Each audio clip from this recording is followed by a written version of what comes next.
I actually was the one that introduced Lita Ford to Chris Holmes because I lived with Chris Holmes. So I was born in Pasadena. Chris is from La Cañada.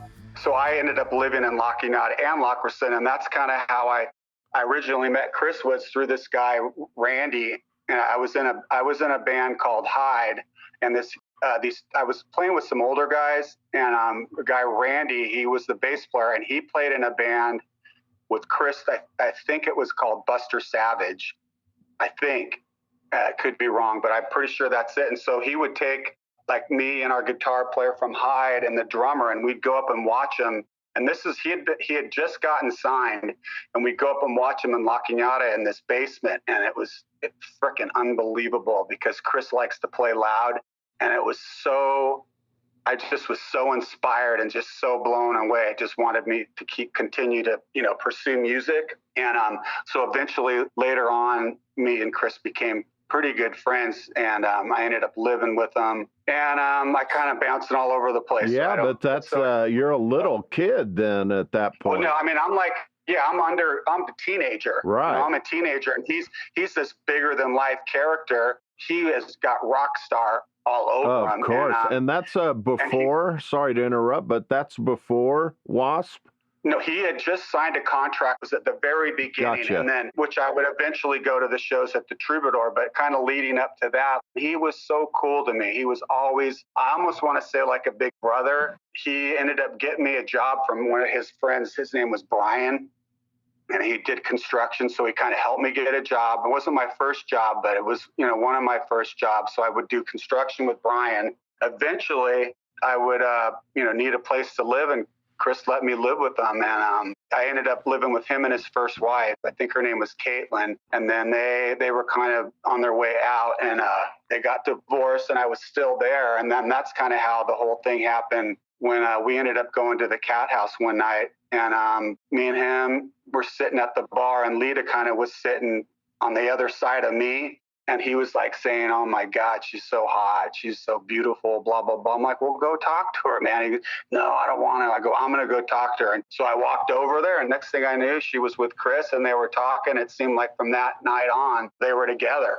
So now Chris is rolling. His first record has come out. He's on tour, and he would come back from tour. And so you're rooming with him during the first album? Yeah. The first WASP album, you're already rooming with him? Yeah, because I would go down to the studio with him and watch him, and just... You saw them record some of that album?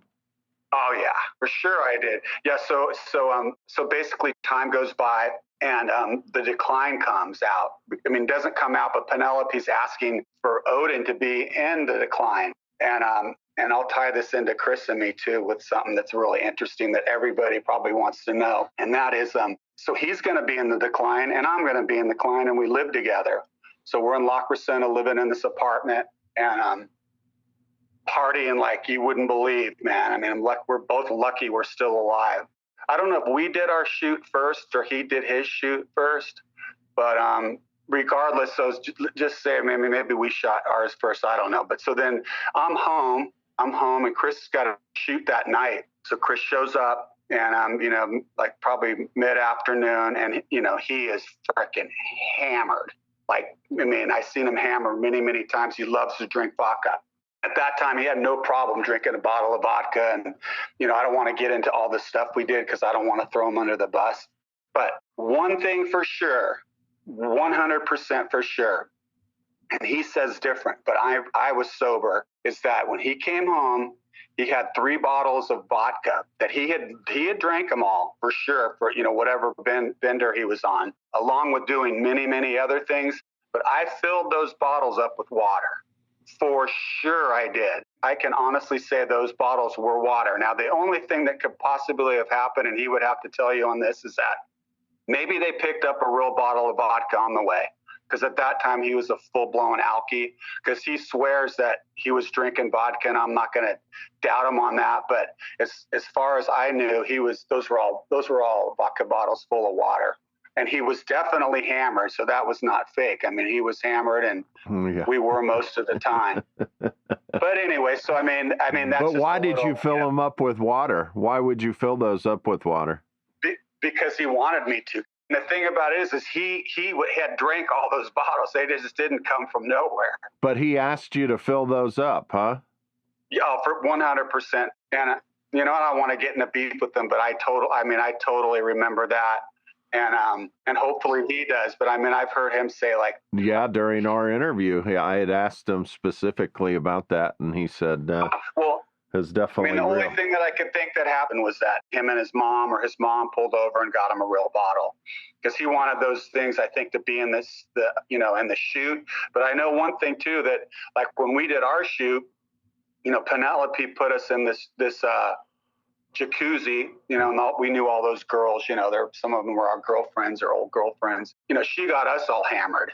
The thing about that movie too that kind of bothered me is that she just made us look horrible. For instance, that part where Jeff's on stage and she shows him tripping over the cord.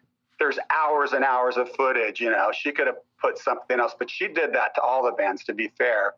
So I remember doing that shoot, being pretty hammered, and the part where I said I want to be bigger than Jim Morrison, or just don't want to be another band and want to be bigger than Led Zeppelin. I forget exactly what I said, but it's like people don't realize, like, at that point in my life, I'm 21 years old. I'm freaking full of testosterone. I'm out of my mind anyways, because I'm just a young 21-year-old. And I kind of looked at it like this. It's like, if you're an MLB, Major League Baseball player, or football player, you want to be, if you're a baseball player, you want to be as big as Babe Ruth or whatever. You're shooting for the sky, So, that's kind of like, when I said that, that's all I was thinking, but, comes across like I'm an idiot, which is fine, Well, no, I think you're, like you said, you're super young, man. And even after Lost Boys, you're still at an age when people are just about to start to put their main band together that makes it. Yeah. Because you look at, say, even George Lynch, even though he looks fantastic and always has for his age, but that dude was like 30 years old when Breaking the Chains was coming out. Well, yeah, it was a trip, because we were like 16 and 18. Right. Sean and Jeff was like 16 shredding. Aaron was 16, and me and Sean were 18. We started playing like that. And I think, like, if you really look back, I think like 82 or 83, you could check me on this, we made our first little EP. 83, yeah.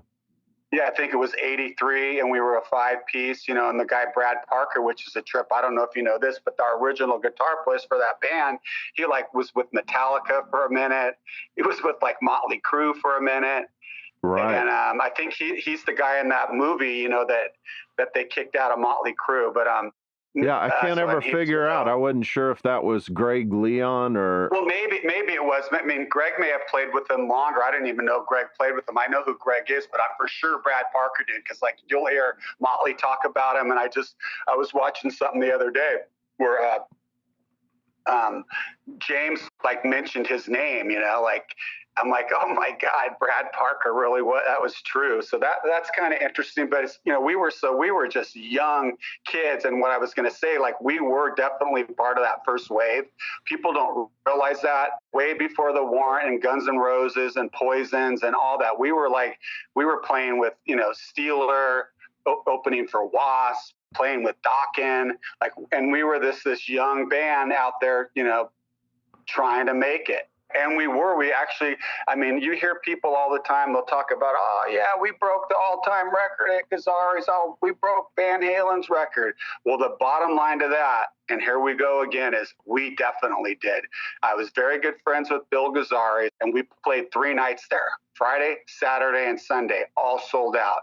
And like, Bill, if Bill was still alive today, he would tell you that. So all these people saying that, nobody did what we did there. We were like a massive LA band, huge. We just, unfortunately, it just, worked out the way that it did. And, it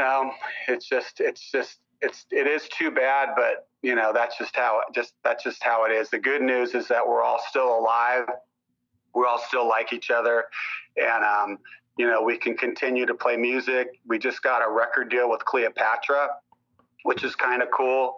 I mean, Sean and the brothers are, know more about it, but I know that I just signed a contract. So they're going to do like like they bought our catalog, whatever that means. So they give us a few bucks, and then they're going to do like 2 singles and two videos, they said. I mean, that's what I read. So, I mean, I think, all in all, everything that happened, it's kind of a trip to be 62 years old and people actually still want you to show up and play, Legends of the Strip, man. So yeah, I would say that for sure. Oh, no doubt.